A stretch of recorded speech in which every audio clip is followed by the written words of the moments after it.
श्रीसूर्यकवचम् शृणुध्वं मुनिशार्दूल।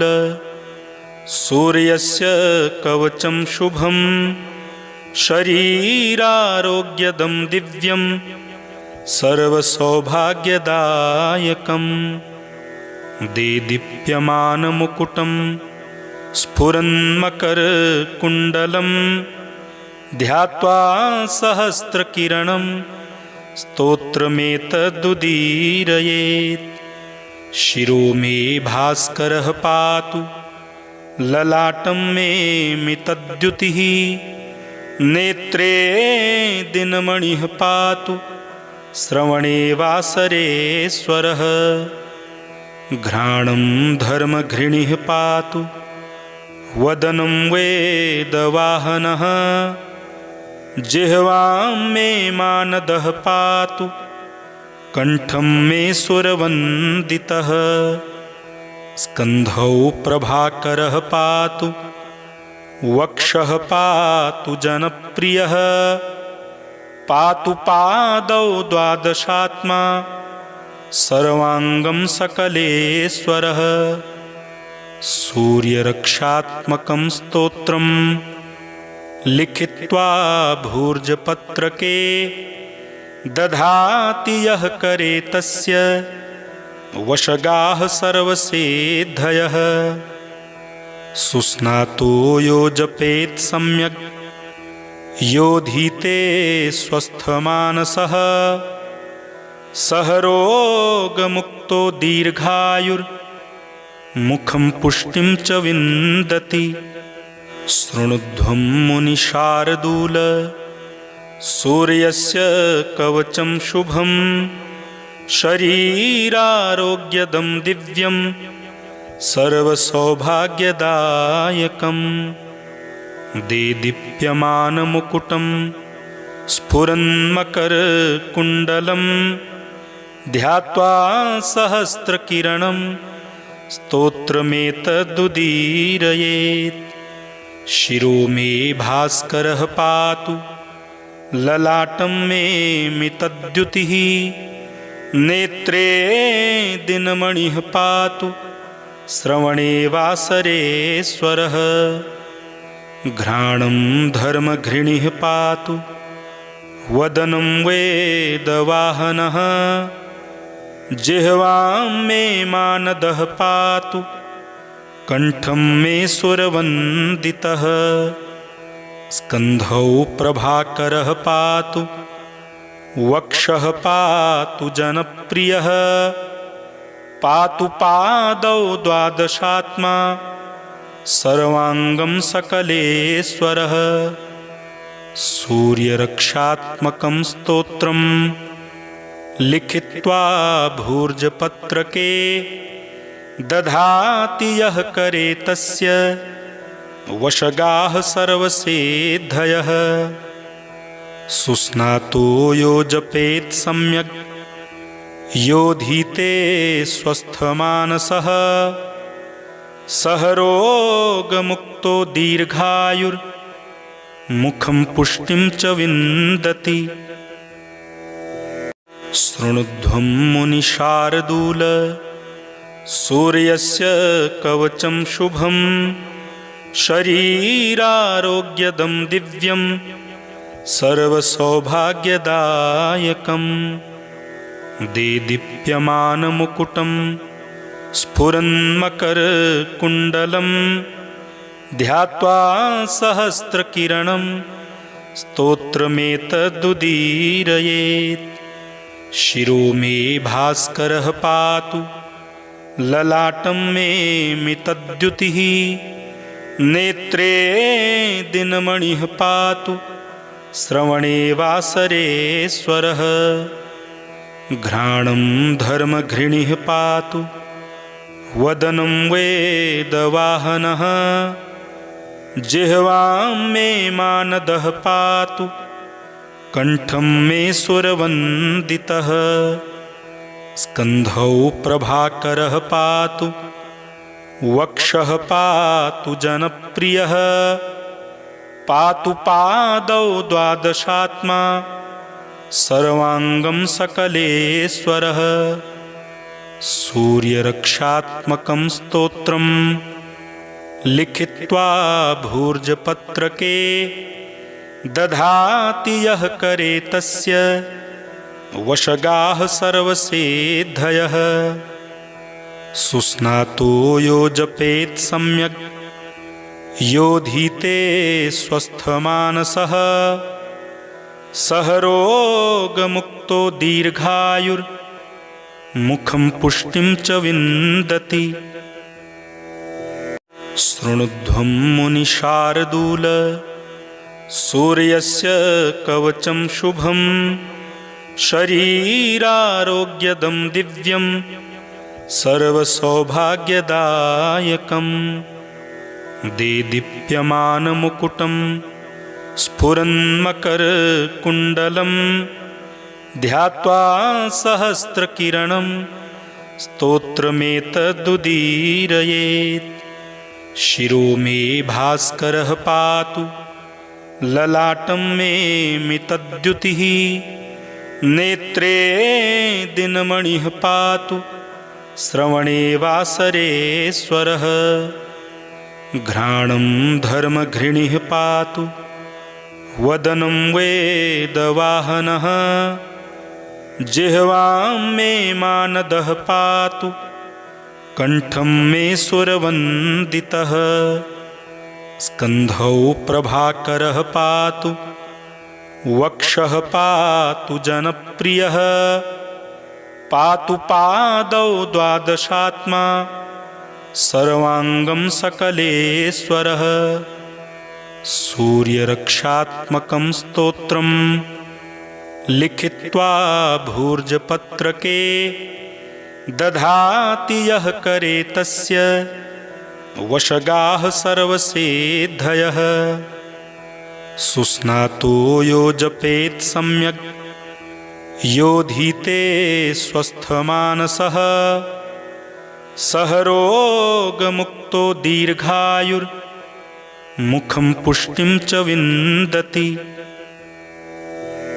शृणुध्वं मुनिशार्दूल सूर्यस्य कवचं शुभं शरीरारोग्यदं दिव्यं सर्वसौभाग्यदायकं देदीप्यमानमुकुटं स्फुरन्मकरकुण्डलं ध्यात्वा सहस्रकिरणं स्तोत्रमेतदुदीरयेत्।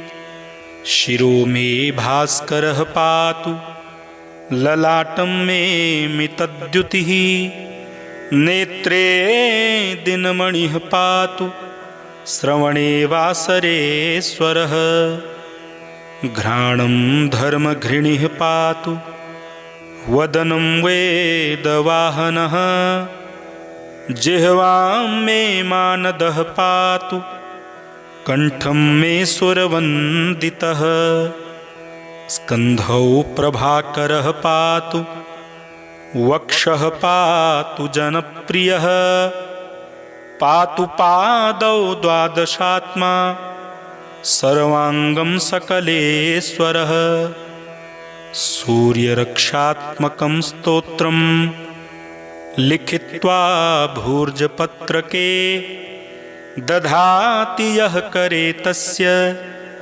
वशगाः सर्वसिद्धयः सुस्नातो यो जपेत् सम्यक् योधीते स्वस्थमानसः सह रोगमुक्तो दीर्घायुर्मुखं पुष्टिं च विन्दति। शृणुध्वं मुनिशार्दूल सूर्यस्य कवचं शुभं शरीरारोग्यदं दिव्यं सर्वसौभाग्यदायकं देदीप्यमानमुकुटं स्फुरन्मकरकुण्डलं ध्यात्वा सहस्रकिरणं स्तोत्रमेतदुदीरयेत्। शिरो मे भास्करः पातु ललाटं मे मितद्युतिः नेत्रे दिनमणिः पातु श्रवणे वासरेश्वरः घ्राणं धर्मघृणिः पातु वदनं वेदवाहनः जिह्वां मे मानदः पातु कंठं मे सुरवन्दितः स्कन्धौ प्रभाकरः पातु वक्षः पातु जनप्रियः पातु पादौ द्वादशात्मा सर्वांगं सकलेश्वरः सूर्यरक्षात्मकं स्तोत्रं लिखित्वा भूर्जपत्रके दधाति यः करे तस्य वशगाः सर्वसिद्धयः सुस्नातो यो जपेत् सम्यक् योधीते स्वस्थमानसः सह रोगमुक्तो दीर्घायुर्मुखं पुष्टिं च विन्दति।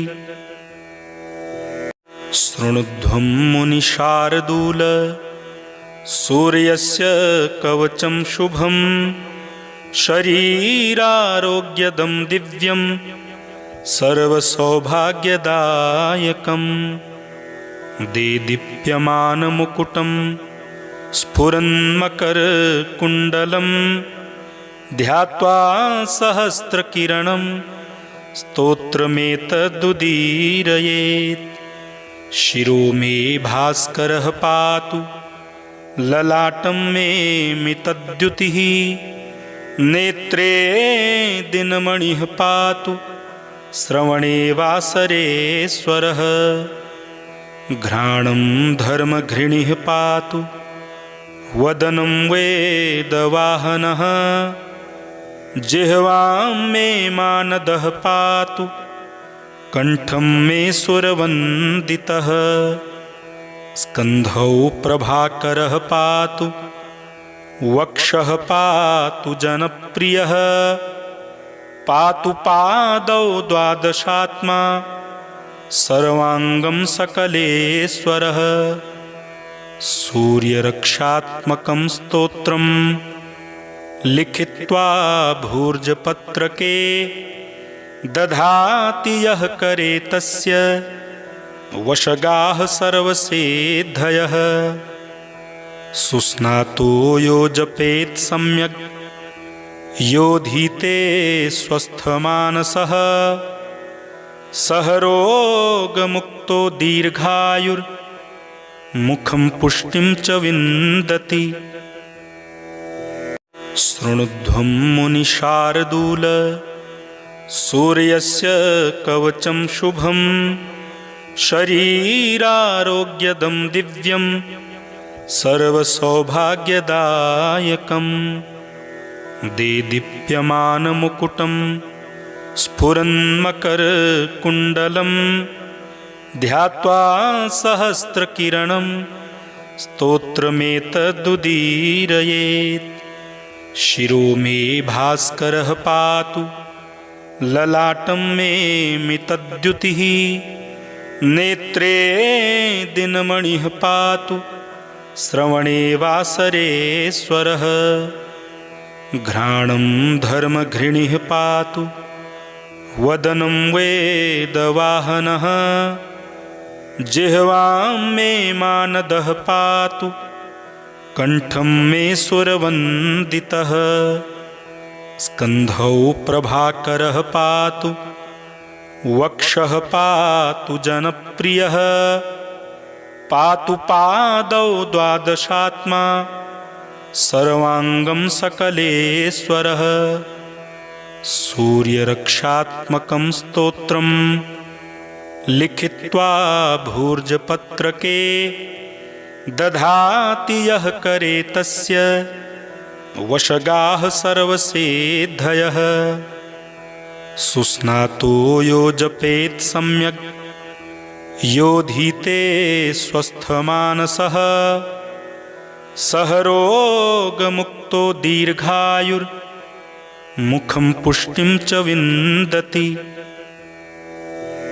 शृणुध्वं मुनिशार्दूल सूर्यस्य कवचं शुभं शरीरारोग्यदं दिव्यं सर्वसौभाग्यदायकं देदीप्यमानमुकुटं स्फुरन्मकरकुण्डलं ध्यात्वा सहस्रकिरणं स्तोत्रमेतदुदीरयेत्। शिरो मे भास्करः पातु ललाटं मे मितद्युतिः नेत्रे दिनमणिः पातु श्रवणे वासरेश्वरः घ्राणं धर्मघृणिः पातु वदनं वेदवाहनः जिह्वां मे मानदः पातु कण्ठं मे सुरवन्दितः स्कन्धौ प्रभाकरः पातु वक्षः पातु जनप्रियः पातु पादौ द्वादशात्मा सर्वाङ्गं सकलेश्वरः सूर्यरक्षात्मकं स्तोत्रं लिखित्वा भूर्जपत्रके दधाति यः करे तस्य वशगाः सर्वसिद्धयः। सुस्नातो यो जपेत् सम्यक् योधीते स्वस्थमानसः सह रोगमुक्तो दीर्घायुर्मुखं पुष्टिं च विन्दति।